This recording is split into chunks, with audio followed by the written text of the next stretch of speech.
नमस्कार दर्शक बंधु आपण समस्त को ओडिशा तंत्र ज्ञान को हार्दिक स्वागत।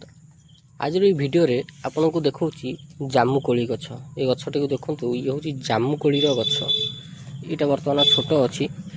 जामुकोली गछर अनेक गुडे तांत्रिक उपाय अछि।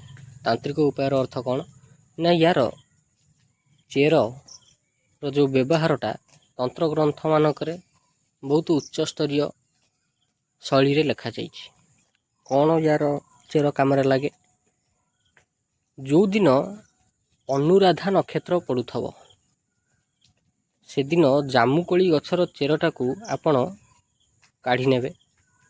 को पटु पूर्व दिगरु देखिए गछर डायरेक्शनटा देखिए कोटा पूर्व एपटा पश्चिम एपटा दक्षिण एपटा उत्तर आपणकर से जगार डायरेक्शनटा देखिए ठीक पूर्व पटु एई पटु खंडे चेरटा गोटाए आंगुली ये गोटे आंगुली आमर जेड़ी बड़ होउची सेड़ी बड़ बाहर करदेवे। बाहर करी कौन करेंगे ना नील रंगर कपड़ा भितरे रखिदेवे।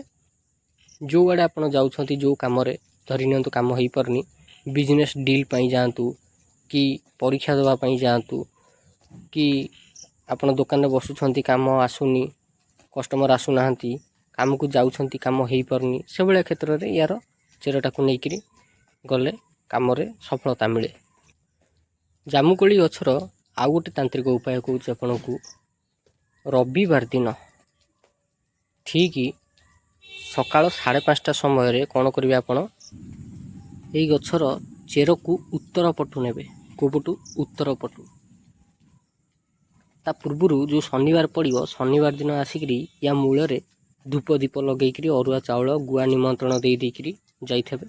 आगामी दिन सकाळु 5टा ରୁ 5:30 भितर आसिक ये गछर उत्तर दिगरु खंडे चेर काटिबे। से चेर आपण छोटियाटा काटंतु किंबा एक आंगुली काटंतु जेमती आपनकर इच्छा आपण काटि परिबे। जो मानकर रवि महादशा चली अंतरदशा चली से माने ये जामुकोली गछर चेरटा को पिंधंतु देखिए आपण को निहाती भगवान सूर्य नारायण कृपा प्राप्ति हम। जामुकोली गछर चेर आउ गोटे भल काम लगे कौन जदि क्या देहरे स्पिरिट लगुच बारंबार तेरे कौन करेंगे जामु गछ चेरटा को शनिवार दिन खंडे काटिबे ताकू जल रे घोरीबे। घोरिकी से जो घोरा जल को जहाँ देहरे स्पिरिट लगुच नाकरे पकेबे। ता नाकरे पकेले गोटे गोटे ड्रपर नहीं जी से ड्रपर रे ता नाकरे पकेबे। नाकरे पकेला मात्र के ता देहरे जो स्पिरिट थबो से स्पिरिटटा छाड़ी जाए। यार हूँ 3टा तांत्रिक उपाय आपन कहली। आशा करछि आपन को भल लगी वीडियोटी। जदि वीडियोटी भल लगी ये वीडियो देखा आपण आम चैनल ओडिशा तंत्र ज्ञान को सब्सक्राइब करंतु। धन्यवाद।